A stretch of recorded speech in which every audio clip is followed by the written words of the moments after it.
Today we are at Pink Pro Wash, and I'm gonna walk through this truck that Jeremy is putting together. I came up here to help him with some electrical work on the back side of this thing. He was struggling with some electrical work, and so we had to hook up all the hose reels for him today. So that is what I did today. We hooked up the burner back here. It's on 12 volt. We put a master switch down here. I actually did a positive block and a negative block down here, so that way all my wires are there instead of 20 wires on the battery. They're all nice and neat onto the plugs there. We got the pressure washer hooked up to this one here. We had to hook it up. We had to wire up the 10 gallon a minute pressure washer pump here. So that's what we did. We also ran the water line underneath here. I'll climb up in here and show you how the mixer valve is going in here. This is a tandem axle, so it does have capable of carrying a little bit more weight. And so over here is the mixer valve. This is how we can run the gas pump. So that is a cool thing that you can do here. He's got his homemade valves here from Amazon to do his changing his three-way valves. So that is a cool thing with the remote.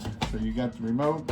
He's got one for downstreaming and one for the mixer valve, I believe. So one for downstreaming and one for the mixer valve. He also has got the hot water heater in here. He's got a 325 gallon tote in here. And so he's got his aluminum gas tank in here. And so these are pretty cool of a nice rig to start a pressure washing business. This works really well. He likes the box trucks. I like the box trucks. It gives you a place to use the bathroom. It gives you a nice bulletin board to be able to show who your company is. And so that is the cool thing. This one here is the Ford. He's got some Chevys. He's got all kinds of things. That's a box truck.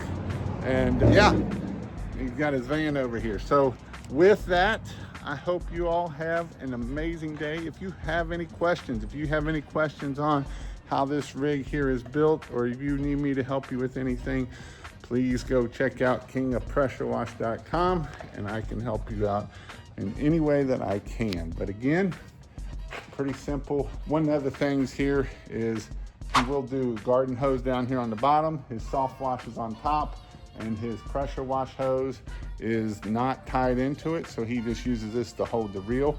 And then he'll have a water fed pole system too. It's gonna be up in the front. But again, this is what you can do when you build a pressure washing business and grow your business to more than what you think you could ever do. With that, I'll see you all later.